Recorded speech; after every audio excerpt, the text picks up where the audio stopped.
क्योंकि जब आप अच्छा सा भोजन कर लेते हो ना तो आप प्रतीक्षा करते हो कि डकार आए हमें, हाँ, तब आप तृप्त अपने को अनुभव करते हो। इतनी रचना रचने वाले वेद व्यास जी, उनके मन में संतोष नहीं है। उनको लगता है अभी कुछ अधूरा है, अभी कुछ पाना शेष है, कुछ पाना बाकी है, कुछ लिखना भी बाकी है। तो देव ऋषि नारद ने कहा, व्यास जी आपके चित्त में ये व्याकुलता इसीलिए है कि आपने संसार भर के धर्मों की चर्चा की है अपने ग्रंथों में, पर आपने श्री कृष्ण के गुणानुवाद गाए ही नहीं। आपने इतना रच दिया है व्यास जी कि बुद्धिमान अपनी बुद्धि को नौका बना के उसमें तैरते रहते हैं, पर ऐसा ग्रंथ रच दीजिए जिसमें परमहंस डुबकी लगाएं और मस्त हो जाएं। इसलिए आप भगवान के गुणानुवाद, भगवान की भक्ति भाव की कथा रचिए। फिर उन्होंने अपने पूर्व जन्म की कथा सुनाई देवी को। कभी कभी दरिद्रता या गरीबी या दासत्व भी भाग्य का उदय कर देता है। व्यास जी ने कहा, देवऋषि नारद ने कहा कि हम तो पूर्व जन्म में वैदिक ब्राह्मणों के गांव की दासी के पुत्र थे। दासत्व हमें विरासत में मिला था।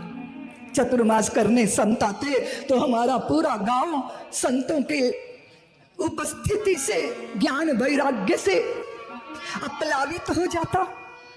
मुझे साधु कहते कि अरे पुत्र मंजरी ले आओ तुलसी की। मैं तुलसी की मंजरी लेकर आता। और हरिदास जाओ गौ माता का दूध ले आओ। मैं झाड़ू बुहारी करता, फल संजो के लाता, दुर्वा एकत्रित करता, साकल्य की व्यवस्था करता। और 4 महीने संतों के साथ रहते रहते रहते मेरा हृदय कृष्ण भावना भावित हो गया। सत्संग का रंग मुझ पर चढ़ गया। आपने बहुत सारे नगरों में गए होंगे देवियों और सज्जनों, कभी संतों के प्रेम नगर में भी जाना चाहिए। हाँ? देव ऋषि नारद कहते हैं, व्यास जी मेरा गांव संतों का प्रेम नगर बन गया। सब जगह आप जाते हो, आपका पैसा पूछा जाता है, स्टेटस पूछा जाता है, पद प्रतिष्ठा पूछी जाती है, जाति की कुलीनता या फिर अकुलीनता का आकलन किया जाता है। लेकिन एक ही स्थान ऐसा है जहां आपके लिए कोई जज नहीं बनता, आप जैसे है वैसा ही स्वीकार कर लिया जाता है। वो है संतों का प्रेम नगर। ये संतों का प्रेम नगर है, यहाँ संभल कर आना चाहिए। ये संतों का प्रेम नगर है, यहाँ संभल कर आना चाहिए। ये संतों का प्रेम नगर है, यहाँ संभल कर आना जी। ये संतों का प्रेम नगर है, यहाँ संभल कर आना जी। जो भी आए यहाँ किसी का हो जाए दीवाना जी। ये संतों का प्रेम नगर है, यहाँ संभल कर आना जी। ये प्यासों का प्रेम नगर है, यहाँ संभल कर आना जी।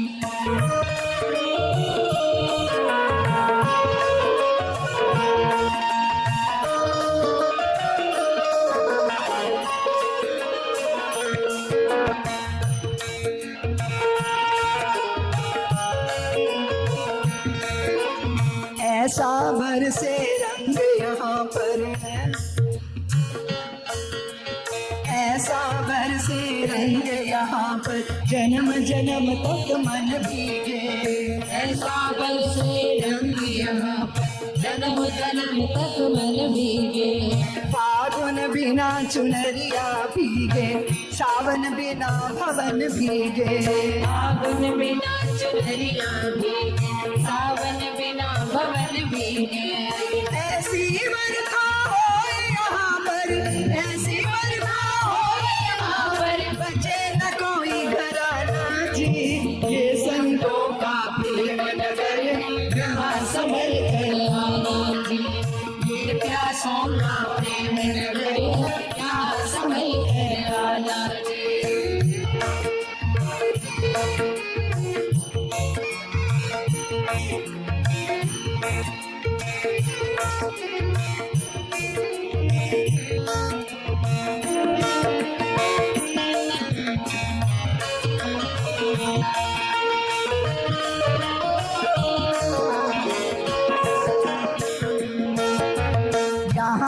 झगड़ा जाति पाति का और न झंझट मजहब का। यहाँ न झगड़ा जाति पाति का और न झंझट मजहब का। एक सभी की प्यास यहाँ पर, एक सभी का है प्याला। एक सभी की प्यास यहाँ पर, एक सभी का है प्याला। यहाँ पिया से मिलना हो तो, यहाँ पिया से मिलना हो तो पर्दे सभी हटाना जी। ये संतों का प्रेम नगर है, यहाँ संभल कर आना जी। ये प्यासों का प्रेम नगर है, यहाँ संभल कर आना जी।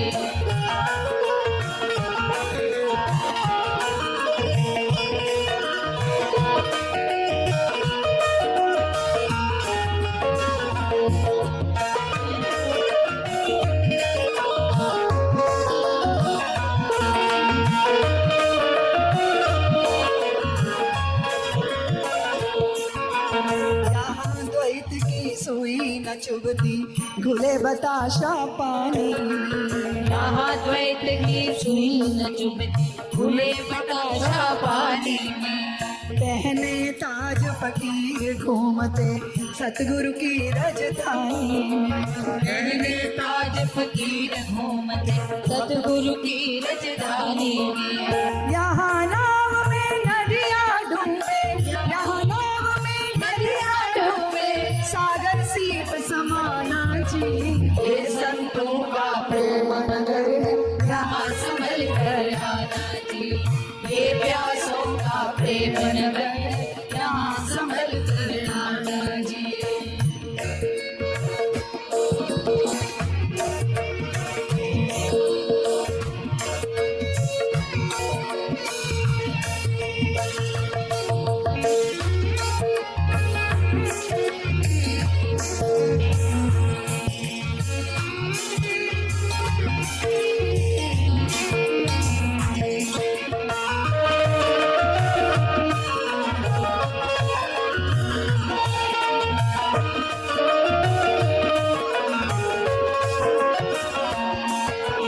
चार धाम का पुण्य मिले है इस दर शीश झुकाने में। चार धाम का पुण्य मिले इस दर शीश झुकाने में। मजा है क्या वह जीने में जो मजा यहाँ मर जाने में।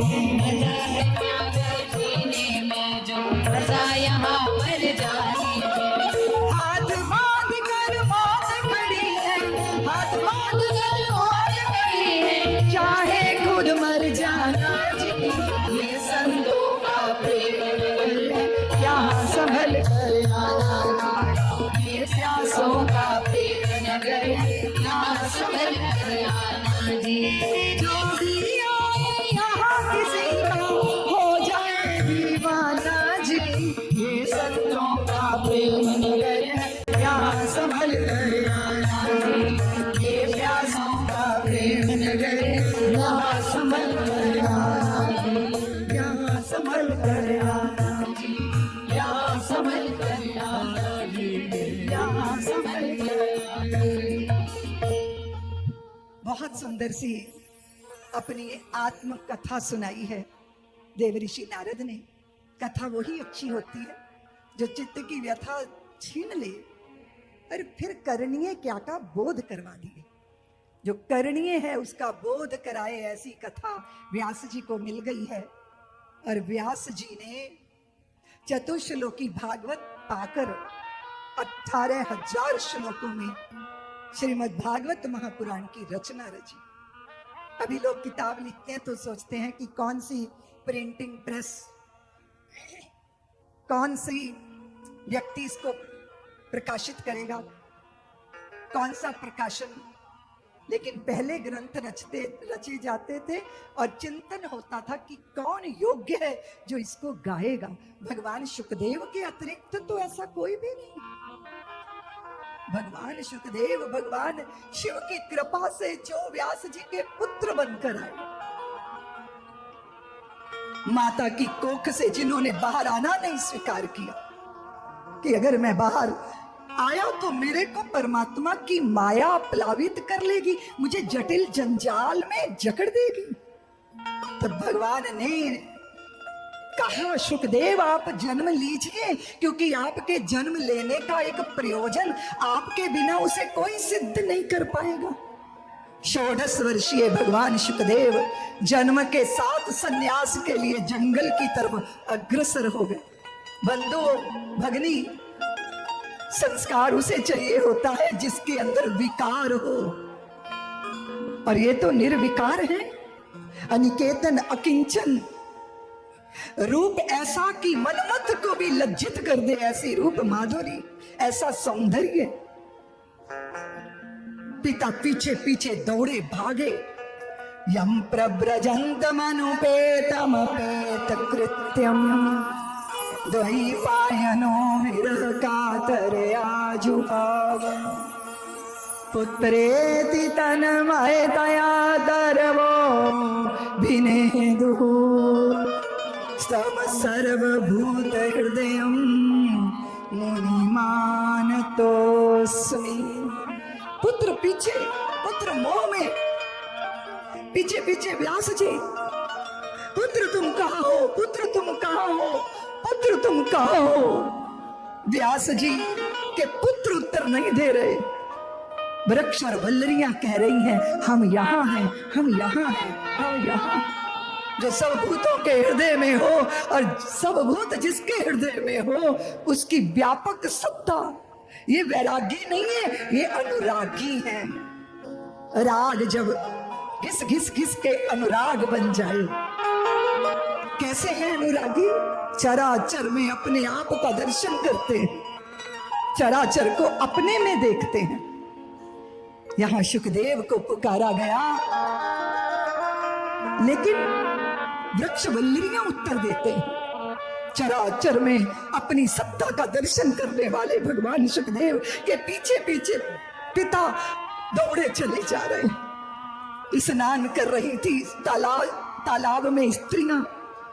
वो भगवान सुखदेव जो दिगंबर थे, उनको देख के लज्जित नहीं हुई, लेकिन व्यास जी को जैसे ही देखा, बोले सुखदेव भगवान की जय, आज के आनंद की जय। बहुत छोटे से सुखदेव भगवान के दर्शन हो रहे, करतल ध्वनि करके उनका स्वागत कीजिए। व्यास नंदन सुखदेव भगवान की जय। तो मैं क्या कह रही थी?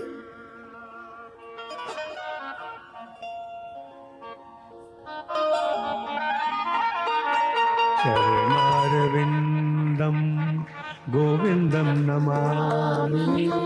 गुरुदेव शरणं बहुत सुंदर। तो मैं निवेदन कर रही थी, आपको उधर विराजमान करो सुखदेव भगवान। तो मैं क्या कह रही थी? व्यास जी इतने वृद्ध वस्त्र पहने हुए थे, पर वो स्त्रियों ने जैसे ही व्यास जी को देखा तो लज्जित होकर वृक्षों के पीछे छिप गई। तो देवियां बोली, व्यास जी बोले कि तरुणियों, देवियों, मेरे पुत्र 16 वर्षीय मेरे पुत्र कामदेव को भी लज्जित कर दे, ऐसी उनकी रूप माधुरी। तुम उनको देख के लज्जित नहीं हुई? मैं बुड्ढों का भी बुड्ढा, तुम्हारे पितामह का भी पितामह, तुम्हें मुझे देख के लज्जा आई, तुम वृक्षों में छुप के वस्त्र पहनने लग गई। तो उन स्त्रियों ने रहस्य का उद्घाटन किया कि आपके पुत्र को स्त्री और पुरुष का भेद ही नहीं है।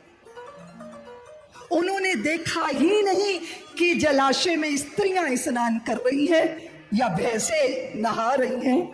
उनको तो ये भी बोध नहीं। जिसका द्वैत समाप्त हो जाता है, जिसकी द्वैत बुद्धि समाप्त हो जाती है, ऐसे परमहंस शिरोमणि से कैसी लज्जा व्यास जी। किंतु आपने सब देख लिया कि हम नवोड़ा हैं, हम तरुणियां हैं, हम निर्वस्त्रा नहा रही थी। आपके पुत्र को देख के नहीं लजाई और आपको देखकर लजा गई। आपने ये सब देख लिया। व्यास जी, आपको भेद बुद्धि है, इसलिए हम लज्जित होकर वृक्षों के पीछे छिप गए, और आपके पुत्र को ये भेद दृष्टि ही नहीं है। वो परमहंस शिरोमणि ही परमहंसों की इस संहिता का वाचन कर सकते हैं।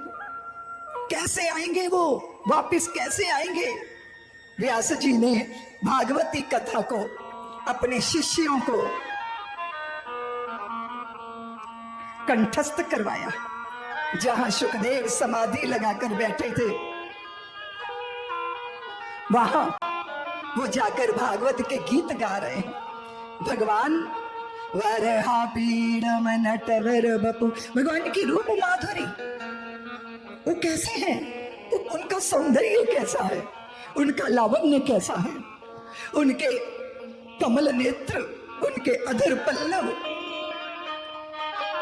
उनके गले में लटकती हुई वैजयंती माला। वो गीत गा रहे, वरहा पीड़म नटवर बपु कर्णयोः कर्णिकारम् बिभ्रदवासा कनककपीशं वैजयन्तीं च माला रन्ध्राण वेणु रधर सुधया पूरयन् गोपवृन्दैर् वृन्दारण्यं स्वपदरमणं प्राविशद गीत कीर्ति। मोर पंख धारण किए हुए माधव दिव्य पीतांबर ओढ़े हुए, वंशी बजाते हुए, गाय चराते हुए, ग्वालों के बीच में अपनी कीर्ति का श्रवण करते हुए वृंदावन में प्रवेश कर रहे हैं। ऐसा श्लोक गाया व्यास जी के शिष्यों ने, और इनकी समाधि टूट गई, समाधि टूट गई। आत्म सुख का त्याग करके दौड़े उनके पीछे। भगवान सुखदेव बोले, इतने सुंदर है, इतना इतना सौंदर्य, मुझे दर्शन करना है, मुझे और सुनाइए, मुझे और सुनाइए। लेकिन फिर पीछे मुड़े, वापस अपने आसन पर जाके बैठ गए। भगवान सुखदेव सोचने लगे कि रूप तो बहुत सुंदर है, पर स्वभाव पता नहीं कैसा है।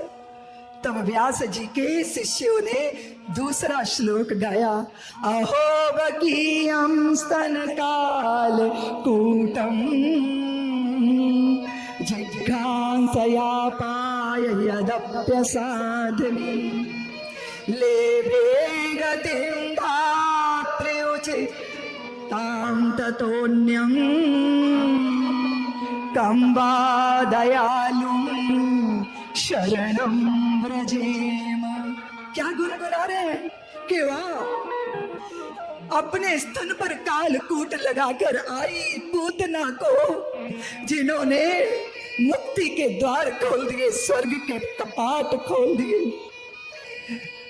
विष देने आई, मुक्ति पाई पेल पेल, खुले स्वर्ग के किवाड़, प्रेम नदिया की सदा उल्टी बहे धार। अच्छा, स्वभाव भी सुंदर है, रूप भी सुंदर है। पीछे पीछे दौड़ने लगे, जैसे पिन्हाई गैया के पीछे बछड़ा दौड़ता है, जैसे जैसे मंत्र मुग्ध नागराज सपेरे के पीछे भागते हैं। मुझे और सुनाओ, मुझे और सुनाओ। सुखदेव कहते हैं, मुझे और सुनाओ।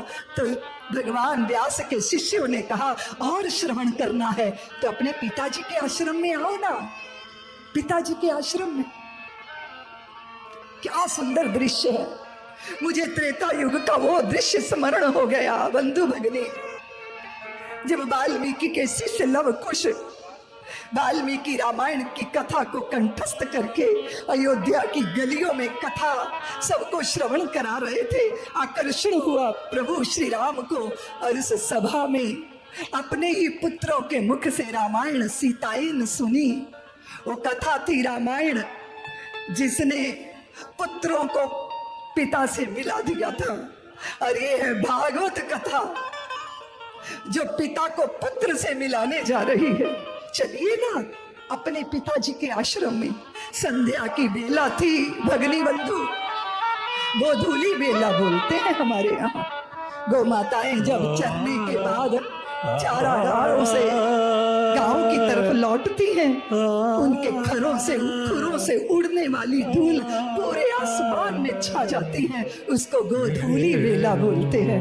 हमारी भाषा कितनी समृद्ध है भारतीयों, हर क्षण हर पल हर पहर का नाम है। ये पराहन है, ये मध्याह्न है, ये संध्या है, ये गोधूली बेला है, ये सुबह है, ये ब्रह्म बेला है और ये गोधूली बेला है। व्यास जी आंखें बंद किए ध्यानस्थ थे। सुखदेव आए, पिताश्री मैं भागवत श्रवण करूंगा। जैसे कान में सुर गया, व्यास जी के नेत्र खुले, सम्मुख अपने पुत्र को देखा, दौड़े, आलिंगन में बांध लिया। ये व्यास जी और सुखदेव का मिलन नहीं हो रहा भगनियों, ये तो ज्ञान और वैराग्य का मिलन हो रहा है। ऐसी अद्भुत जाति भागवती कथा मैं श्रवण करूंगा। ये संगीता उन्होंने कंठस्थ की। और फिर कोई भी साधु महात्मा किसी ज्ञान की पूंजी को अर्जित कर ले और फिर अपने पास रखे, ये तो साधुता नहीं है ना। बहुत सारे लोग हैं, मन मस्त हुआ फिर क्या बोले, हीरा पायो गांठ गठी आयो, बार बार फिर क्या खोल ले। लोग तंदराओं में जाकर डेरा डाल लेते हैं, एकांत के आनंद लूटते हैं। लेकिन ये साधु, ये संत होता है, परमहंस होता है, उसे लगता है जो मुझे मिल गया वो मैं सबको दे दूं, सबको बांट दूं। प्रेम प्यार के हीरे मोती है, राम नाम के हीरे मोती गली गली बांटते घूमते। मेरे गुरुदेव युग पुरुष स्वामी परमानंद गिरी जी महाराज जीवन के 92वें वर्ष में आयु के में प्रवेश करते हैं, लेकिन उसके बाद भी शारीरिक कष्ट हो या कुछ भी हो, भक्तों को दर्शन देते हैं, ब्रह्म ज्ञान की कथा करते हैं, सबका उद्धार करते हैं, सबको जीते जी मुक्ति का प्रसाद चखाते हैं। ऐसे ही परमहंस शिरोमणि, ये भागवती कथा उन्होंने कही और सुनी किसने? जब सूत जी से शौनक आदि ऋषियों ने ये पूछा तो ये कथा प्रारंभ होती है। श्रीमद् भागवत की कथा महाभारत के मृत्यु पर्व से प्रारंभ होती। आप सब जानते हो उस कथा को। भारतों के बीच में महाभारत रचा गया था। भगवान ने बहुत प्रयत्न किया कि दुर्योधन की सद्बुद्धि जागृत हो जाए, हृदय परिवर्तित हो जाए। हृदय उनका बदलता है जिनके पास हृदय होता है। जिन भेड़ियों के पास हृदय नहीं होता, उनका हृदय परिवर्तन कैसे किया जा सकता है? भगवान गए, भगवान दूत बनकर गए थे कि युद्ध ना हो, दुर्योधन को सन्मार्ग मिले, उसकी मति जागृत हो जाए। और ये महाभारत जैसा युद्ध, इससे मनुष्यता को मुक्ति मिल जाए। वे गए सबको सन्मार्ग पर लाने को, दुर्योधन के समझाने को, मैत्री की राह दिखाने को। भगवान हस्तिनापुर आए, पांडव का संदेशा लाए। दो न्याय गर तो आधा दो, गर इसमें भी कुछ बाधा हो तो दे दो केवल 5 ग्राम, रखो अपनी धरती तमाम। दुर्योधन वो भी दे ना सका, आशीष समाज का ले ना सका, उल्टे हरि को बांधने चला, जो था असाध्य साधने चला। जब नाश मनुष्य पर आता है, पहले विवेक मर जाता है। जब नाश मनुष्य पर हरि ने भीषण हुंकार किया, अपना रूप विस्तार किया। डगमग डगमग दिग्गज डोले, भगवान कुपित होकर बोले, तू मुझे बांधने आया है, जंजीर बड़ी क्या लाया है? जो मुझे बांधना चाहे मन, तो बांधे ये अनंत गगन। जो स्वयं को साध न सकता है, वो मुझे बांध ना सकता है। दुर्योधन, तुमने सतवचन नहीं माना, मैत्री का मूल्य न पहचाना, तो फिर देखो अब मैं जाता हूँ, अंतिम आदेश सुनाता हूँ। याचना नहीं अब रण होगा, संग्राम महाभीषण होगा। फन शेष नाग का डोलेगा, विकराल काल मुंह खोलेगा। दुर्योधन, रण ऐसा होगा जो कभी नहीं ऐसा होगा। भाई पर भाई टूटेंगे, विषबान बूंद से छूटेंगे, वायस श्रृगाल सुख लूटेंगे और भाग्य मनुष्य के फूटेंगे। कहेंगे आखिर तू भूषाई होगा, हिंसा का पर्दाई होगा।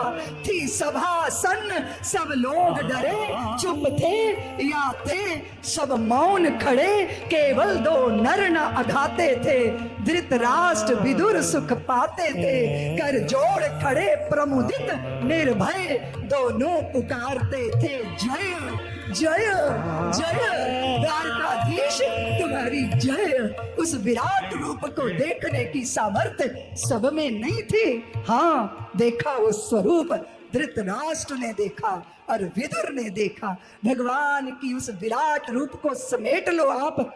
सामान्य हुए भगवान तो दुर्योधन ने हाथ जोड़ लिए, कहा प्रभु आपके लिए शाही भोग का इंतजाम है, आप जरा भोजन कीजिए, मैंने व्यंजन बनाए हैं आपके लिए। तो भगवान सुयोधन बोले, सुयोधन हमें भूख नहीं है और बिना भूख के भोजन किया नहीं जाता।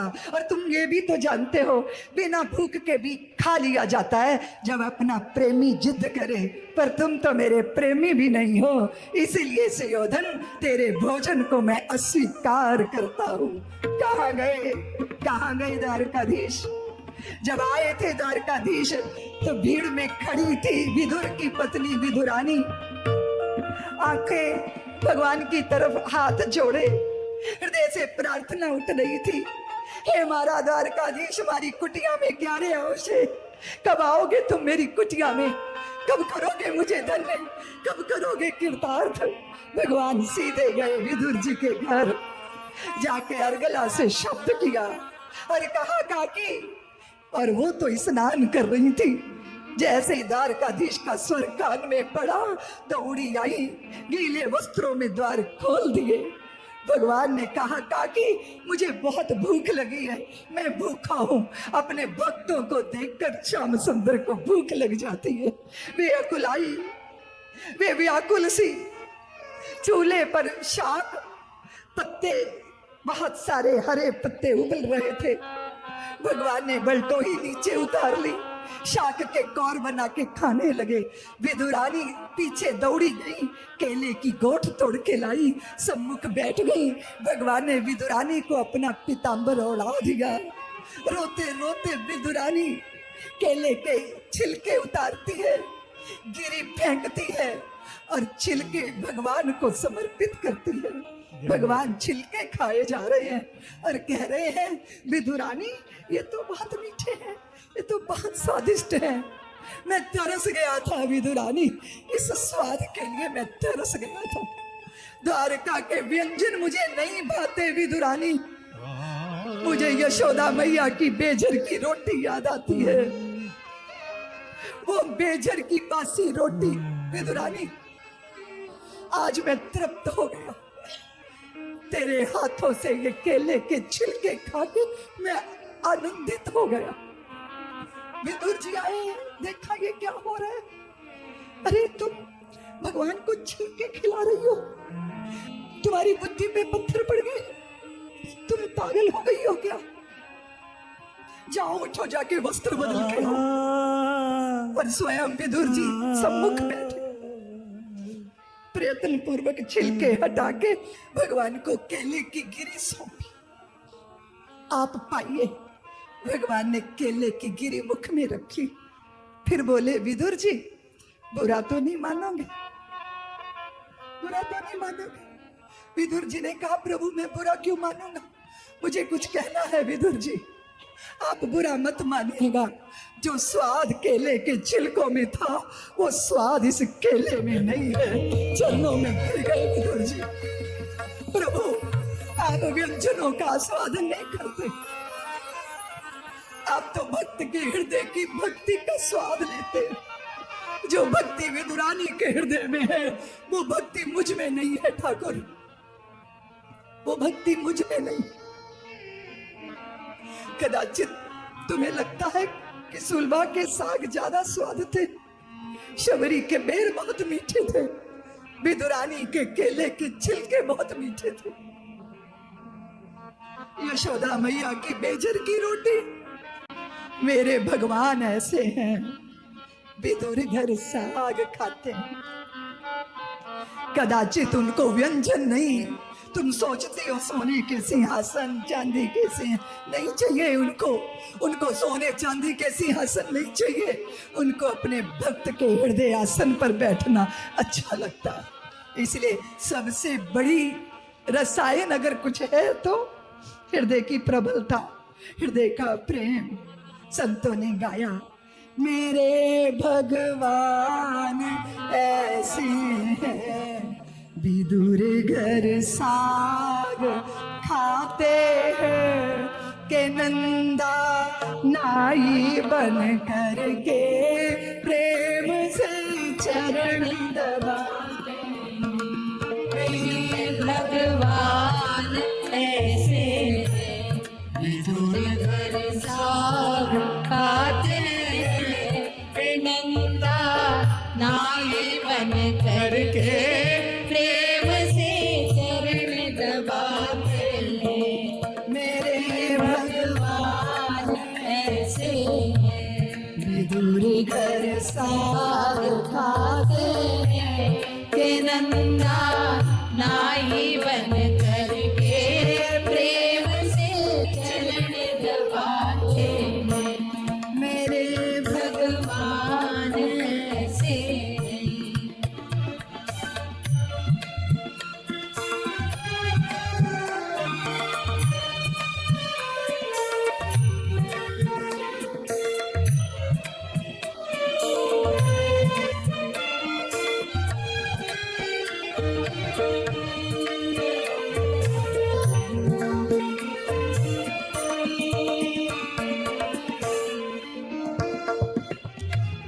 कभी शबरी की कुटिया में प्रभु बन वासी बन बैठे,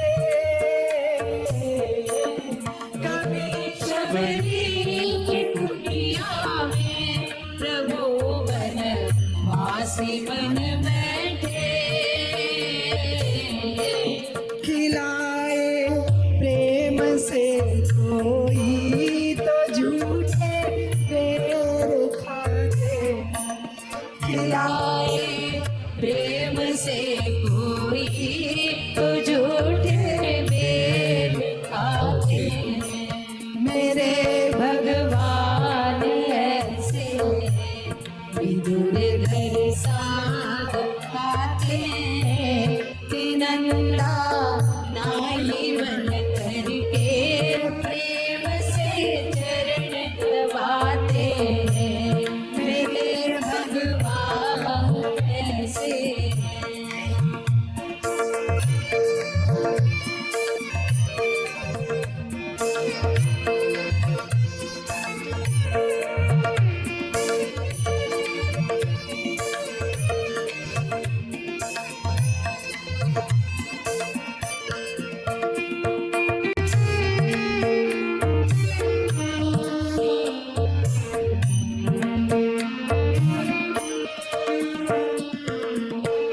ये कैसे बात है कहते कि भगवान भूल बैठे हैं,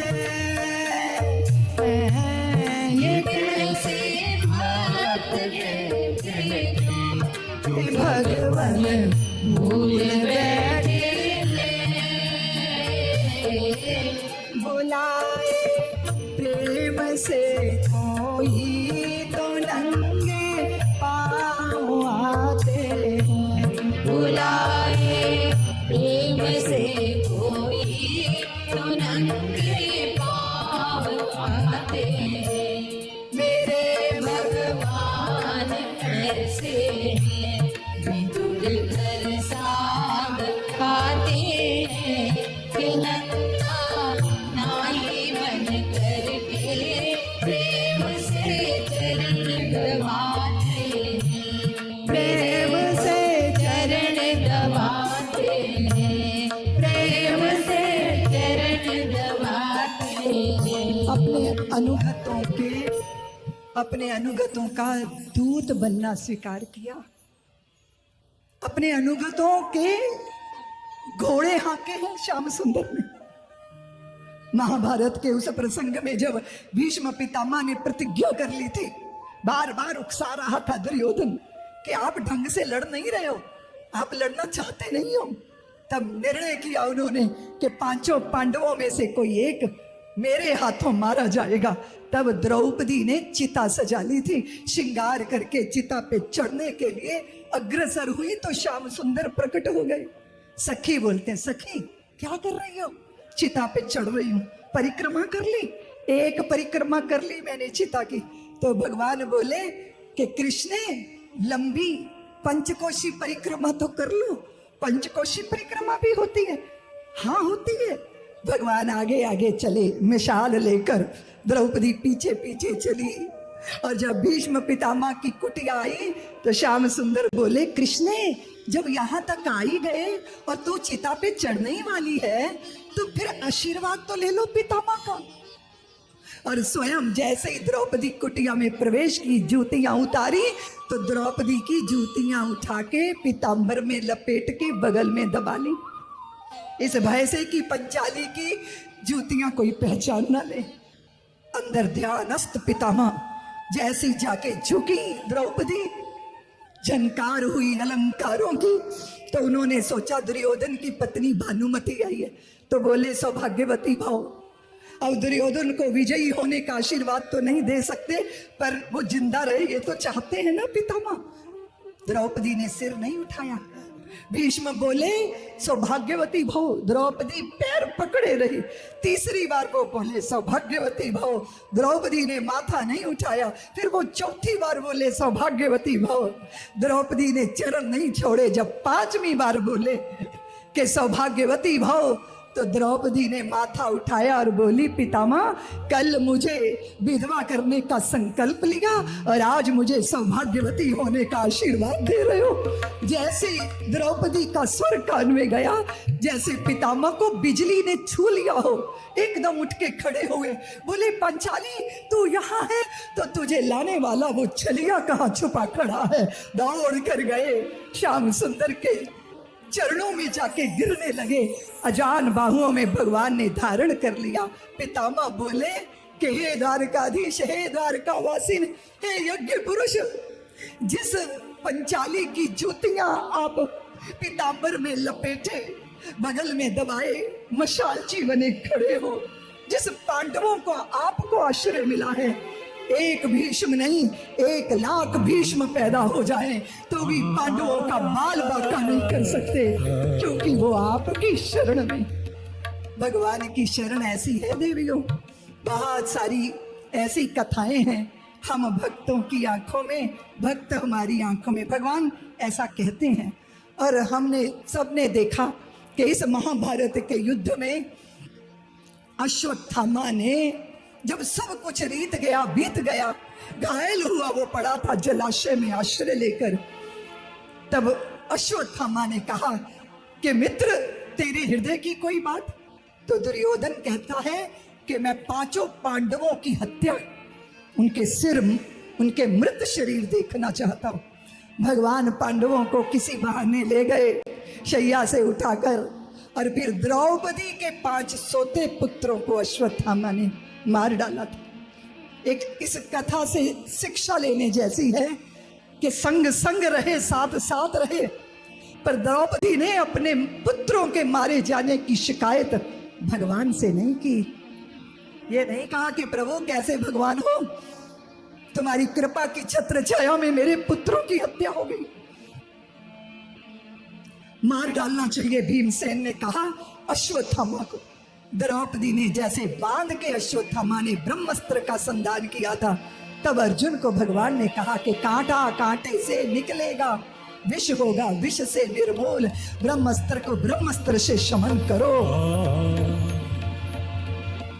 पकड़कर बांध के लाया गया तो द्रौपदी ने कहा गुरुपुत्र है ये, आचार्य पुत्र है ये, इसका अपमान आचार्य का अपमान है, इसलिए छोड़ दो इसको। भीम कहते हैं मार दो, द्रौपदी कहती है छोड़ दो, अर्जुन कहते हैं प्रभु मैं क्या करूं? तो भगवान ने कहा अर्जुन मार भी दो और छोड़ भी दो। ऐसे कैसे होगा? किसी ज्ञानी, किसी बड़े का अपमान कर देना ही उसकी हत्या कर देने जैसा होता है। इसलिए मणि उखाड़ ली गई मस्तिष्क से, और अश्वत्थामा को अपमानित करके वहां से भगाया गया। अश्वत्थामा के हृदय का अमरश नहीं गया। उसने ब्रह्मास्त्र उत्तरा के गर्भ में छोड़ा और उत्तरा के गर्भ में उसके पांडवों के अंश की अभिमन्यु नंदन की हत्या करने के लिए ब्रह्म अस्त्र छोड़ा। तो उत्तरा ने अपने समर्थवान ससुरों को नहीं पुकारा, उसने भगवान श्री कृष्ण को पुकारा कि सामरिये, तुम्हारे अतिरिक्त मेरा कौन उद्धार कर सकता है। पाही माम करती हुई उत्तरा और उसके गर्भ में भगवान ने प्रवेश करके उत्तरा के गर्भस्थ शिशु की रक्षा की। यही वो शिशु हैं जिनका जन्म हुआ तो जन्म होते ये चारों तरफ ढूंढ रहे थे कि वो कहाँ हैं जिन्होंने गर्भ में मेरी रक्षा की। परीक्षित नाम इसीलिए पड़ा इनका, परीक्षित जी महाराज। उन्होंने श्रीमद् भागवत महापुराण की कथा श्रवण की। ये क्यों कथा श्रवण की? क्योंकि 30 वर्ष के बाद महाभारत का युद्ध जब हो गया था, भगवान द्वारका चले गए। 30 वर्ष के बाद अर्जुन उनका हाल चाल पूछने गए तो उन्हें पता चला कि भगवान स्वधाम गमन कर गए हैं। तब वो द्वारका की स्त्रियों को लेके आ रहे थे, मार्ग में भीलों ने लूट लिया। बहुत दिव्य दृष्टि है यहाँ। आपकी सामर्थ्य कोई सामर्थ्य नहीं, आपकी सामर्थ्य आपको अपनी लगती है, पीछे तो भगवान का ही बल होता है। समय मनुष्य बली नहीं होते हैं, समय होत बलवान। भीलन लूटी गोपियां वही अर्जुन, वही बाण सारी करामात धरी रह गई। उन्होंने आके जब समाचार दिया कि भगवान ने स्वधाम गमन किया है, तब पांडवों ने स्वर्गारोहण किया था। हम अब उनके बिना इस धरती पर नहीं रहेंगे। हर व्यक्ति की हर समय परीक्षा होती है बंधु भगनी। धर्मराज की भी परीक्षा हुई। भाई और पत्नी रास्ते में छूट गए, पर एक कुत्ता साथ जा रहा है। विमान आया धर्मराज युधिष्ठिर को लेने, तो उन्होंने उस कुत्ते से कहा, चलो भाई विमान पे चढ़ जाओ।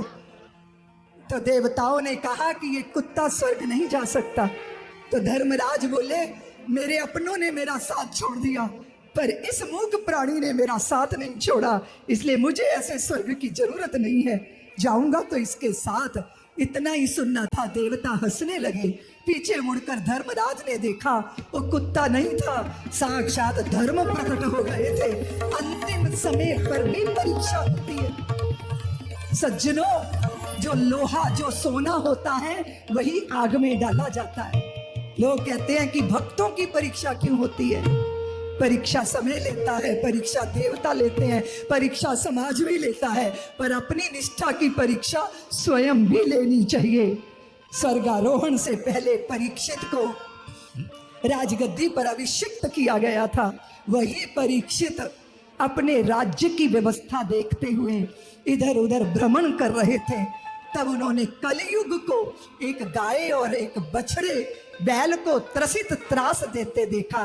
तब उन्होंने कलयुग का नियमन किया था, क्योंकि वो बैल और गाय नहीं, वो तो पृथ्वी और धर्म था जिसका अपमान कलयुग कर रहा था। कलयुग को मारने के लिए उद्यत हुए परीक्षित तब चरणों में गिरकर शरण मांगी कलयुग ने। तब परीक्षित दयाद्र होकर कलयुग को आश्रय दिया। 5 जगह में कलयुग रहता है। पाप की कमाई में, 2 नंबर की कमाई में, जुए में, शराब में, पर स्त्री गमन में, जहां अधर्म होता हो, जहां हिंसा होती हो। और यहाँ कलयुग ने सोचा आश्रय मिल गया तो परीक्षित की बुद्धि पे कब्जा करना चाहिए। एक दिन आखेट के लिए परीक्षित गए और वहां उन्हें मार्ग में प्यास लगी, पानी मांगा। शमीक मुनि समाधिस्थ थे, बुद्धि में दुर्भाव आ गया। परीक्षित ने मरा सर्प उठा के उस महात्मा के गले में डाल दिया। उनकी समाधि टूटी नहीं। उनके पुत्र श्रृंगी को पता चला।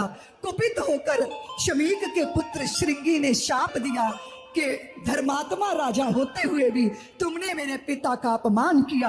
उनके गले में मरा सर्प डाल के आज से 7वें दिन बाद तुम्हें तक्षक सांप डसेगा और तुम्हारी मृत्यु हो जाएगी। और ये समाचार जब परीक्षित ने पाया तो अनशन कर दिया। राज्य का त्याग कर दिया। जनमेजय को व्यवस्था सौंप के गंगा के तट पर जहां शुकताल है वहां आकर बैठ गए और वहीं पर साधु महात्मा एकत्रित हो गए और महात्माओं के बीच में वो अपनी बात कहते हैं कि मृत्यु जिसके सर पे डंका बजा रही हो उसे क्या करना चाहिए, म्रियमान के लिए करणीय क्या है। इतने वृक्ष बल्लरियों में से इतने में भगवान सुखदेव प्रकट हो गए, आकर व्यास पीठ पर बैठ गए। संतों ने कहा अहो अहो अहो अहो सुखदेव भगवान आ गए हैं, परीक्षित तेरे मुक्ति चलकर तेरे द्वार पर आ गई है। यमुना विहार वालों, संत तीर्थों में नहीं जाते, पर संत जिस स्थान पर बैठ जाते हैं वही स्थान तीर्थ स्थान हो जाया करता है। आज यह गंगा का तट तीर्थ हो गया। म्रियमान के लिए करणीय क्या है। परीक्षित को तो पता था कि 7वें दिन तक्षक डसेगा। हमारे पास भी 7 ही दिन हैं, सोमवार, मंगलवार, बुधवार, बृहस्पतिवार, शुक्रवार, शनिवार, रविवार, लेकिन ये नहीं पता कौन सा पल इस शरीर की मृत्यु का समाचार लाएगा। इसीलिए तेरा हर सुबह बचपन, दोपहर जवानी, शाम को आया बुढ़ापा, प्यारे रात को खत्म कहानी, पानी केरी बुलबुला आसमानस की जात। ये जो लिए फिर रहे हैं ना फ्रजाइल आइटम है, ये पता नहीं काल का धब्बा कब लगेगा और कब ये बुलबुला फूट जाएगा। इसीलिए समय रहते चेतो, समय रहते जागो। यमुना विहार वालों, भागवती कथा का अनुष्ठान चल रहा है। अपने मित्रों, स्वजन, संबंधी सबको कथा श्रवण करवाओ। जैसे एक शराबी 10 को शराबी बना लेता है, ऐसे तुम भी कथा प्रेमी बनाओ। कथा का व्यसन लगे तो कुछ आनंद आए। समय निकल गया तो जीने का ढंग आया, जब क्षमा बुझ गई तो महफिल में रंग आया। मन की मशीनरी ने तब ठीक चलना सीखा, जब बूढ़े तन के हरेक पुर्जे में जंग आया। गाड़ी निकल गई तो घर से चला मुसाफिर, मायूस हाथ मलता वापिस बेरंग आया। फुर्सत के वक्त में ना सुमिरन का वक्त मांगा, उस वक्त मांगा जब वक्त तंग आया। आयु ने नत्था सिंह जब हथियार फेंक डाले, तो यमराज फौज लेकर करने को जंग आया। जीवन निकल गया तो जीने का। चलो एक चेतावनी का भजन गाएंगे, फिर आरती करेंगे, ठीक है। परीक्षित को भगवान सुखदेव मिल गए हैं, उनकी मुक्ति की गारंटी मिल गई है, उनके उद्धार का मार्ग मिल गया है। अगर प्यासे तृषित जिज्ञासु मुमुक्षु शिष्य को ब्रह्म ज्ञानी सद्गुरु मिल जाए तो जीवन की मंजिल मिलना निश्चित हो जाती है। सांसों की पूंजी है हमारे पास, अगली सांस जीवन की होगी या फिर वो टाटा बाय बाय कर लेगी, इसका कुछ पता नहीं। संतों ने गीत गाया कि दम दा भरोसा यार, दम आवे ना आवे।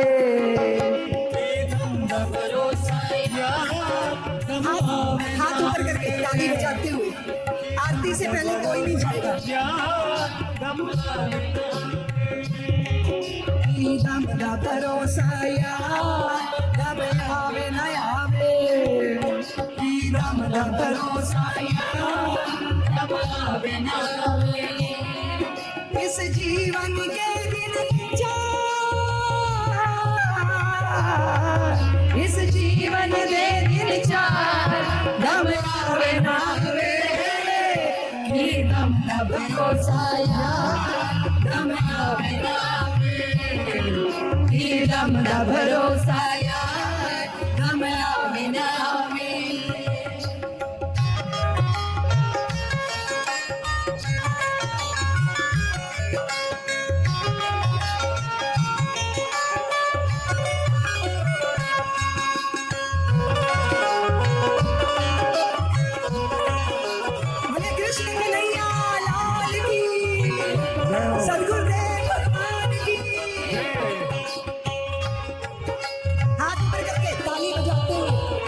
स्वयं को चेताओ, स्वयं को चेताओ, सावधान।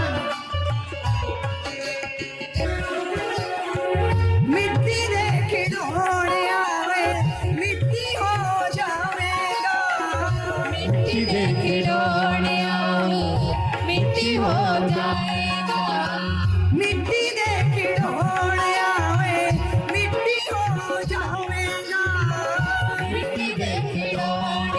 मिट्टी हो जाएगा। पाने समुंदरा जो मोती गिरने पावेगा। पापा ने समुद्र जो मोती गिर पावेगा। आज वक्त है सोच विचार दम आवे न आवे। आज वक्त है सोच विचार दम आवे ना आवे। इस जीवन दे दिन चार। इस जीवन दे दिन चार दम आवे न आवे। मेरी दम का भरोसा यार दम आवे न दम का भरोसा यार दम आवे ना आवे।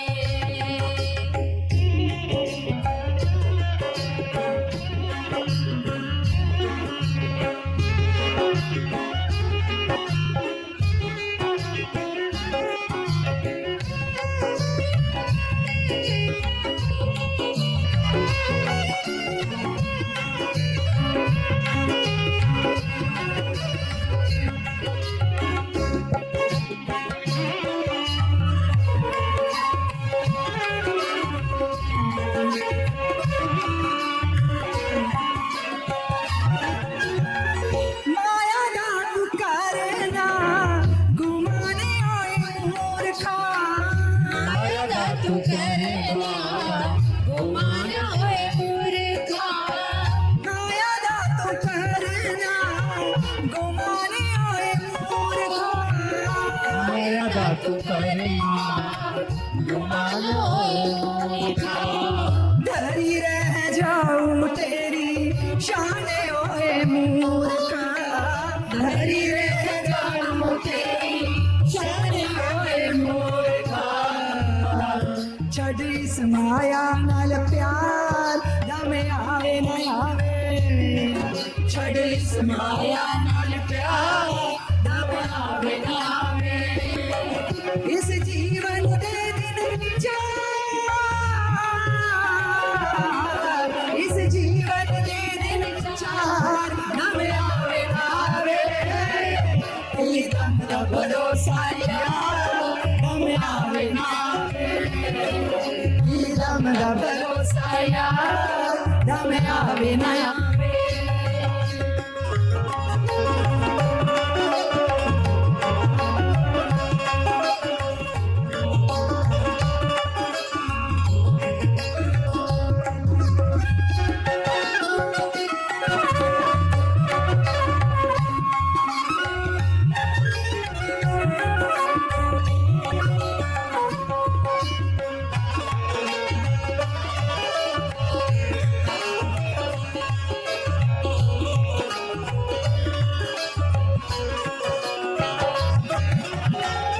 उसदा बुलावा जदों दस तैनू आवेगा।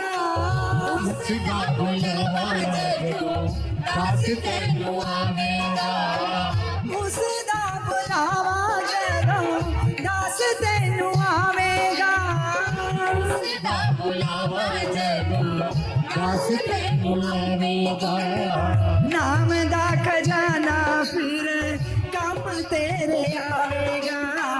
नाम दा खजाना फिर काम तेरे आवेगा।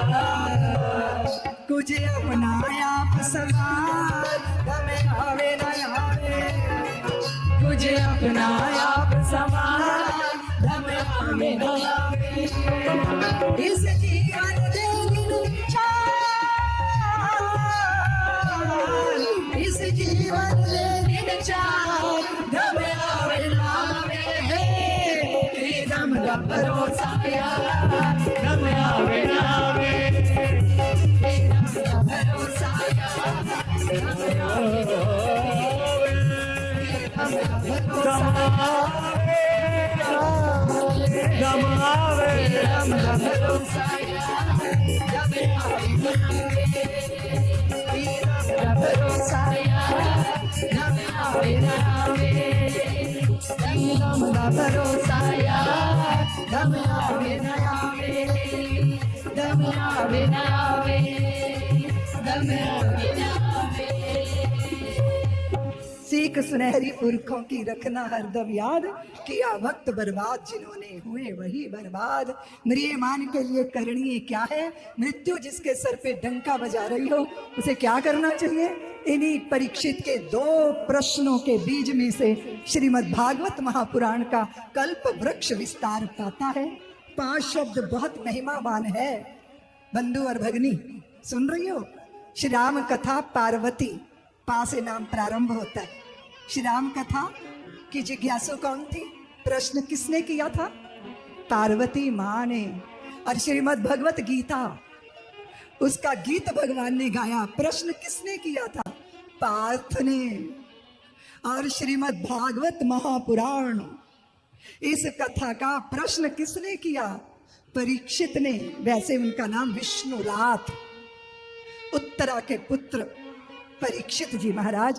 कल हम म्रियमान के लिए करणीय क्या है, जीवन का सार क्या है, भगवान के अवतार कौन कौन से हुए, उनकी क्या क्या लीलाएं हुई, भागवत धर्म क्या है, जीवन का परम उद्देश्य क्या है, धन्य धन्यता का मार्ग कौन सा है, कृत्य कृत्यता की औषधि कौन सी है, मनुष्य जीवन की सार्थकता कैसे सिद्ध हो सकती है, इन सारे प्रश्नों की गुत्थियों को सुलझाएंगे।